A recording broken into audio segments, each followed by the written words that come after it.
this is Wyden Kivowitz, and I'm very excited to be here for another episode of Perfect Inspiration. Thank you to On1 Software for inviting me back again. I really appreciate it, and I can't wait to share this new photo from that I shot recently and what I'm going to do with it. So first I want to show you, in Lightroom, there's 3 different images that I took of the same exact scene, all using a 3-stop neutral density filter. This was around 6 a.m. in the morning, 6:30 in the morning or so.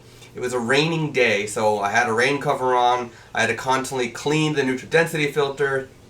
It was a very rough morning, I should say, because I was out with a bunch of friends and we're all getting wet and constantly cleaning our equipment. But I was inspired by this scene, so I just really wanted to capture it, you know, even though it was such a disgusting day or disgusting morning, because it actually did stop raining by the time we left the scene and went to go get breakfast.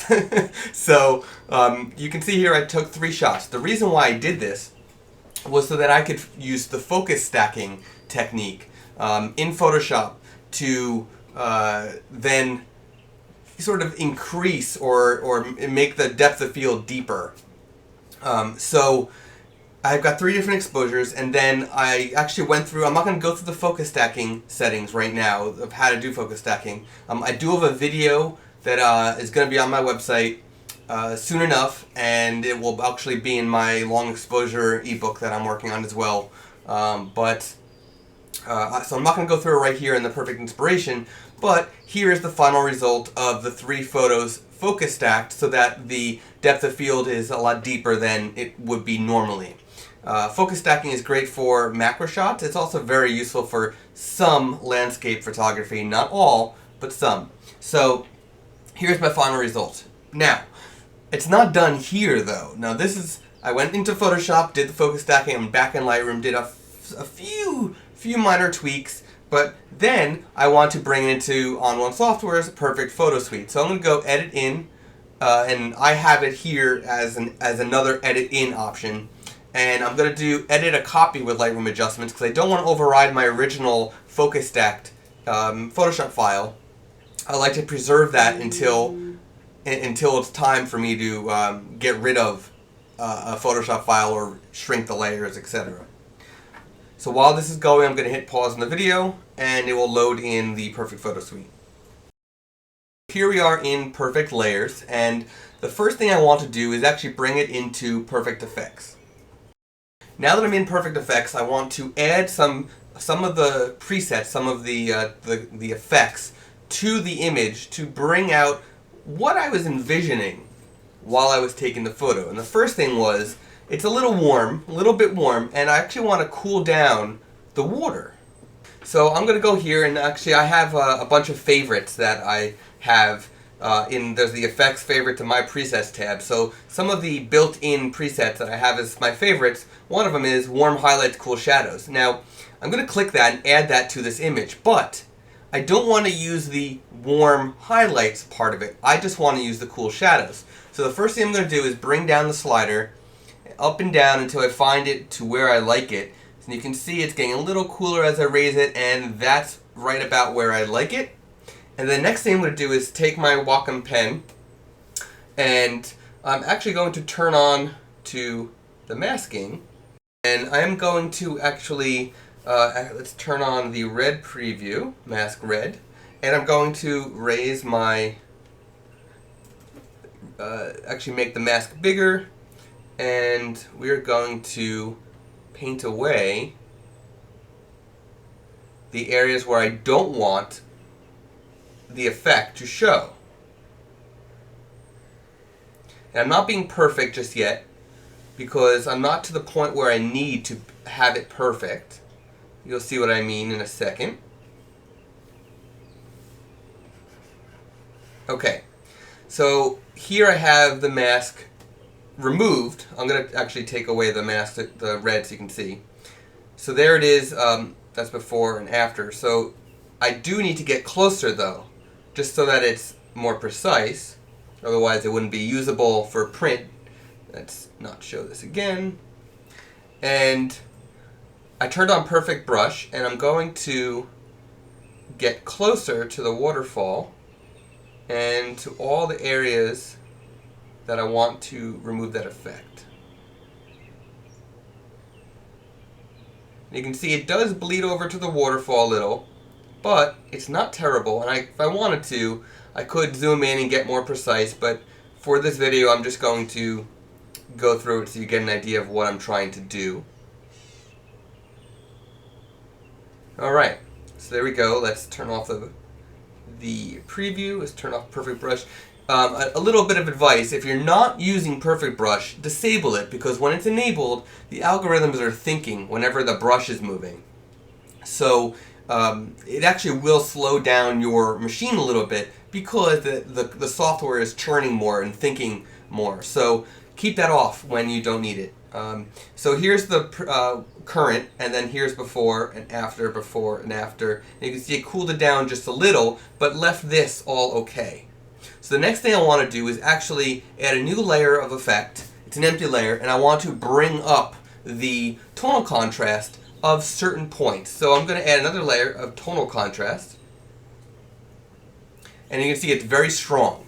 Now this is okay, but what I'm going to do is I'm actually going to invert the mask. So I'm going to go to the brush, I'm going to invert, and now with Perfect Brush on, I actually want to paint in certain areas of focus. Now, I'm actually painting in the areas of focus that I had my camera set to when I was doing the focus stacking. So this rock over here had a little bit,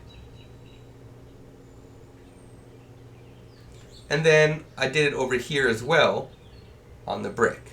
So I'm going to do this brick as well, even though it's not perfectly in focus. I want to do that just so that it has some texture as well. So just a little bit, and then I can actually bring up and down to my liking. So it's not too much, it's just enough to bring out some more detail. And then I'm going to, let's turn off Perfect Brush, going to add one more layer, and this one I want to do is actually bring out the greens. What I'm going to do here is I'm actually going to go to the Effects tab, and you can see here, I'm scrolled down a little bit, but color correction, and then increase color. And what I'm going to do is actually switch the color range over here to green, and then I'm going to bring up the saturation a little bit and bring down the lightness a little bit. So it's when you increase the saturation, the color is going to look a little bit, unrealistic. So I tend to bring the lightness down a little bit to bring it back slightly, but keeping that vibrant color, and then I'll slowly bring down the saturation so it's closer to my liking. But what you can see is it's actually changing some of the watercolor because there's green inside the water, plus you've got some grass here, or like some weeds growing out of here, so gotta be careful. But here's what I'm going to do to sort of counteract that.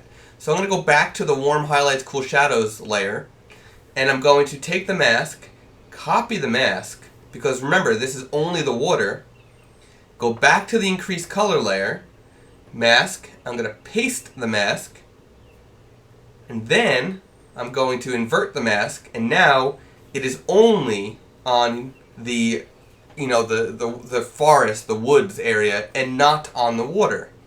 And now I can bring this back. As you can see, I can bring it back, dial it up and down to my liking, and that's about right. There's where I like it. Here it's a little bit too saturated, but it's not too bad. There is one more effect I think I want to try. I might not like it, but we're gonna see what happens. I'm gonna go back to my favorites. One of my favorite presets, effects, inside of Perfect Effects is Orton Hears a Who. Watch what it does when you add it. Now, for some, and for many images, it's a little bit too much. As you can see, it sort of makes it just unrealistic completely. I'm a big fan of realistic landscape photos. So, what I'm going to do is I'm actually going to go to the options, change it to soft light, hit apply, and then I'm going to bring it down just enough so it adds a little bit of the effect. So here it is with it, and without it. As you can see, it adds a little bit of softness, a little bit of glow around edges and whatnot, but not too much that it's unrealistic. So that's right about the point where I like it. And then if I was so inclined, I could add some vignetting. Big Softy is a really cool effect for adding some neat vignetting. So that could actually be used as well. I could change the brightness of it if I don't want it too harsh. So there's a little bit. And we can change the midpoint a little. So let's say we're happy with this. Here's the after and the before. As you can see, it got cooler and warmer at the same time. It got a little more vibrant, a little more soft, and a little more sharp. Everything. And that's because of the masking. Now, if I wanted to be more precise, I could even take this Orton Here's a Who layer and get rid of some areas where I don't need it. Like, I don't need it inside of the rock, but I do want the edge to get that glow. But I'm going to leave it the way it is because I actually kind of like it. So, again, here's the before, here's the after, the before, and the after. So, that is how I was inspired to... basically, I was inspired to take this photo because it's such a beautiful scene. Even on a rainy day, the water was flowing. It was a disgusting day, but it was a lot of fun. And this is what I pictured. I pictured this smooth, milky water and vibrant greens because it's a spring day. So this is a spring day in New Jersey, and I was inspired to share it with you. Again, thank you, On One Software, for inviting me back to the Perfect Inspiration series. I'm very excited to share this with everybody, and I look forward to doing this more in the future. Thanks for watching.